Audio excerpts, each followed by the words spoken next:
시청자 여러분 안녕하십니까? VOA 뉴스투데이 시작합니다. 미국의 바이든 행정부가 첫 국가 안보 전략 보고서를 발표했습니다. 북한에 대해서는 지속적인 비핵화 외교를 추구하면서도 확장 억제를 강화할 것이라는 내용이 담겼습니다. 국무부는 북한이 7차 핵실험을 감행하면 그에 따른 대가가 추가로 부과될 것이라는 점을 분명히 했습니다. 첫 소식 김영권 기자가 보도합니다.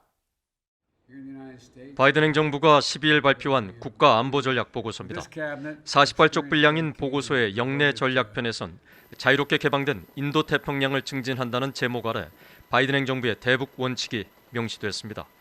미국은 한반도의 완전한 비핵화를 향한 가시적 진전을 이루기 위해 북한과 지속적인 외교를 추구하며 동시에 북한의 대량 살상 무기 WMD와 미사일 위협에 직면해 확장 억제력을 강화한다는 내용입니다. 또 이란과 함께 북한을 공격적이고 불안정한 방식으로 행동하는 작은 독재 국가라고 지적하며 북한이 불법 핵무기와 미사일 프로그램을 계속 확대하고 있다고 비판했습니다. 인도 태평양 지역 동맹의 중요성도 강조했습니다. 미국은 영내의 안정과 평화에 의미 있는 기여를 할 것이라며 우리의 인도 태평양 조약 동맹인 호주, 일본, 한국, 필리핀, 태국에 대한 철통 같은 공약을 재확인하고 이런 동맹 관계를 계속 현대화할 것이라고 강조했습니다.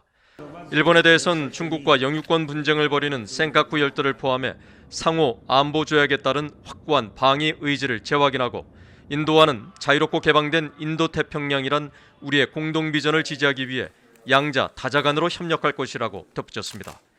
보고서는 권위주의 통치와 수정주의 대외 정책을 결합한 강대국이 가장 시급한 전략적 도전이라며 구체적으로 러시아와 중국을 지목했습니다.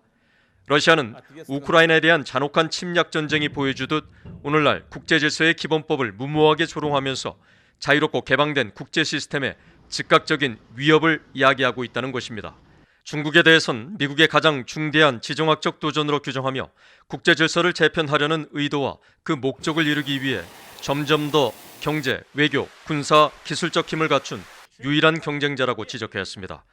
이런 가운데 미국 국무부는 북한이 7차 핵실험을 강행할 경우 대가가 따를 것이란 점을 분명히 밝혔습니다. 네드 프라이스 국무부 대변인은 정례 브리핑에서 북한의 7차 핵실험은 북한의 지렛대를 제공하지 않을 것이며 오히려 국제사회 고립을 심화시킬 것이라고 밝혔습니다.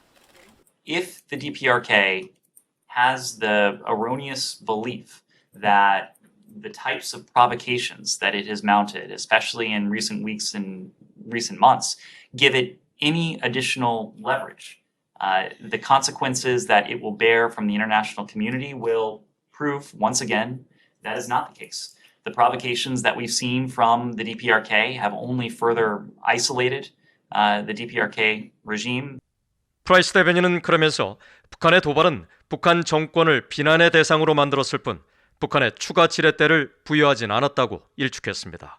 VOA 뉴스 김영권입니다.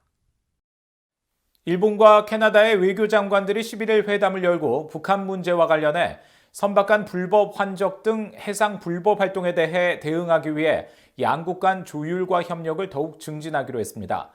일본 외무성은 도쿄를 방문한 멜라니 졸리 캐나다 외교장관과 하야시 요시마 외무상의 양자회담 결과를 이같이 소개하며 캐나다는 이런 노력의 일환으로 캐나다 군 자산을 계속 배치할 것이라는 의지를 표명했으며 일본 측은 이를 환영했다고 밝혔습니다.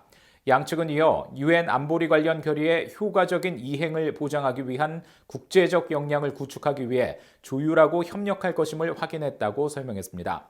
양국 외교장관은 또 이날 대륙간 탄도미사일 ICBM 발사 등 북한의 계속되는 핵과 미사일 개발 활동을 규탄하고 유엔 안보리 관련 결의에 따라 모든 핵무기와 다른 대량 살상 무기를 비롯해 모든 사거리의 탄도미사일에 대해 완전하고 검증 가능하며 돌이킬 수 없는 폐기를 북한에 촉구했다고 일본 외무성은 설명했습니다.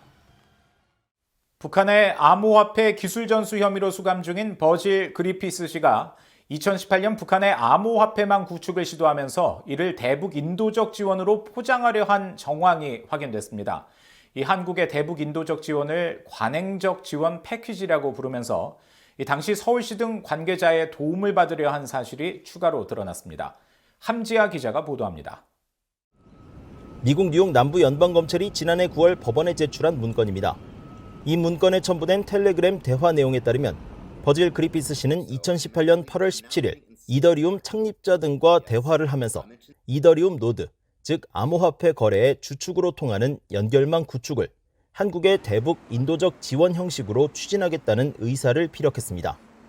암호화폐인 이더리움의 개발자였던 그리피스 씨는 2019년 4월 북한 평양에서 열린 가상화폐 컨퍼런스에 참석한 혐의로 올해 4월 63개월의 실형을 선고받은 인물입니다.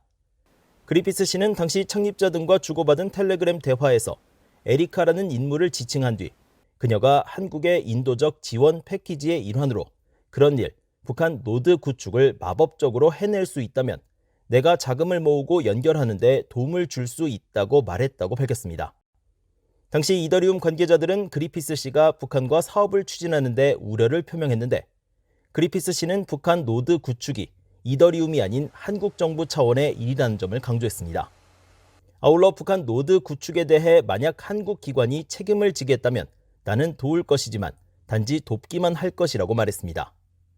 또 이더리움 관계자가 다른 사람들에게 그것을 지원 패키지라고 말하지 말라고 지적하자 그리피스 씨는 자신은 유엔 문건에서 그런 것들이 한국에서 북한으로 향하는 지원 패키지로 불리는 것을 봤으며 에리카에게 그것을 한국의 관행적 지원 패키지라고 불렀다고 설명했습니다. 또 자신은 지원 패키지의 존재를 발견했을 뿐이고 제재 체제는 이를 기꺼이 수용한다며 2018년 당시의 한국 서울시장, 즉 박원순 시장을 언급했습니다. 나는 서울시장이 이더리움을 위해 멋진 일을 하고자 했던 것을 기억하는 만큼 그에 따라 우리가 서울에 연구센터를 할 수 있는 가능성이 높을 것이라면서 그는 이전에 북한의 노드를 구축하는 것이 불가능하지 않다고 했고 그래서 나는 그것을 에리카에게 맡기고 그들이 이끈다면 그들에게 북한의 ISP, 즉 인터넷 서비스 제공자의 연락처를 제공하겠지만 그렇지 않다면 물러날 것이라고 말했다고 밝혔습니다. 또 분명히 하자면 10% 미만의 가능성일지라도 북한의 노드가 구축된다면 이는 우리와는 별개로 일어난 일이라며 한국이 그들의 의지로 북한의 노드 연결 서비스를 제공하고자 한다면 그건 전적으로 그들의 일이라고 강조했습니다. 그리피스 씨가 언급한 지원 패키지는 유엔 안보리로부터 승인을 받는 제재 면제를 의미하는 것으로 보입니다. 안보리 대북제재위원회는 대북 지원을 희망하는 정부와 국제기구, 민간단체의 활동을 심사해 관련 물품의 대북 반입에 제재 면제 조치를 내리고 있습니다. 앞서 BOA는 지난해 9월과 올해 3월 검찰이 공개한 문건을 토대로 그리피스 씨가 북한의 이더리움 노드를 구축하는 문제와 관련해 한국 서울시의 도움을 받으려 한 정황을 보도한 바 있습니다. 특히 그리피스 씨는 이메일을 통해 북한 내 이더리움 관련 기관 설립 문제 등을 논의했는데 이때 서울시 정부와 협의한 사실 등이 드러났습니다. 당시 미상의 인물은 2018년 6월 29일 그리피스 씨에게 보낸 이메일에서 당시 서울의 한 호텔에서 열리는 암호화폐 관련 행사에 서울시장과 성남시장, 한국연예기획사인 SM엔터테인먼트 회장, 국회의원 등이 연사로 나선다는 사실을 강조했습니다. 이어 서울시와의 협의 사실을 확인하면서 대화 중에 서울의 이더리움 연구센터에 대한 지원과 북한의 연구시설을 설치하는 문제가 언급됐다며 100% 확정된 제안은 아니지만 그런 일이 일어나도록 노력하고 있다고 밝혔습니다. 한편 그리피스 씨 사건을 수사한 미 뉴욕 남부 연방검찰은 한국인 등에 대한 추가 수사가 진행 중이냐는 BOA의 질의에 코멘트할 내용이 없다고 말했습니다. BOA 뉴스 함재합니다. 북한 핵 위협에 맞서 한국 일각에서도 한국도 자체 핵무장이 필요하다는 주장에 대해 미국의 전문가들은 득보다 실이 큰 조치가 될 것이라며 반대 의사를 내비쳤습니다. 토비 덜튼 카네기 국제평화기금 핵정책국장은 12일 관련 사안에 대한 BOA의 질문에 핵무기를 한국에 두는 것은 북한의 표적을 만들어주는 것이라며 차라리 북한이 타격할 수 없는 곳에 핵을 두는 게 낫다고 지적하고 미국과의 동맹을 통해 북핵 억지력을 늘려야 한다고 말했습니다. 에반스 리비어 전 국무부 동아태 수석부차관보는 북한이 지난 1991년 한반도 비핵화 공동선언을 깼다 해도 한국은 이 선언뿐 아니라 핵 비확산 조약, NPT 등 국제조약에 따라 핵을 개발하지 않는다는 점을 강조했습니다. 마이클 오헨런 브루킹스 연구소 선임연구원은 한국이 핵무장을 결정한다면 이것은 미한 동맹이 튼튼하지 못하다는 것을 의미할 것이라며 오히려 역효과를 불러올 것이라고 지적했습니다. 반면 수미테리 윌슨 센터 아시아국장은 이제는 여러 가지 선택지를 논의할 시기가 왔다면서 한국의 자체 핵무장을 포함한 다양한 논의를 제안한다고 밝혔습니다. 북한이 일본의 후쿠시마 오염수 방출 결정을 비난하고 있는 가운데 미국의 핵 전문가들은 북한 핵시설 주변 오염이 더 우려스러우며 주변 공기와 지하수가 이미 오염됐을 가능성도 있다고 지적했습니다. 미국의 핵물리학자인 데이비드 올브라이트 과학국제안보연구소 ISIS 소장은 11일 VOA에 북한이 핵실험을 강행할 때마다 길쭉은 풍계리일 때 방사능 오염이 심화되고 있다고 지적했습니다. 특히 고성능 폭탄을 터뜨릴 때마다 산 전체에 가스를 유출시키는 이른바 배기 현상의 위험이 있고 고압력으로 방사성 가스와 미립자 물질이 대기 중에 퍼진다면서 최근 북한이 유엔 총회에서 일본의 후쿠시마 원전 오염수 방출을 강하게 비판한 것과 관련해 오히려 북한 쪽의 상태가 훨씬 위험하다고 밝혔습니다.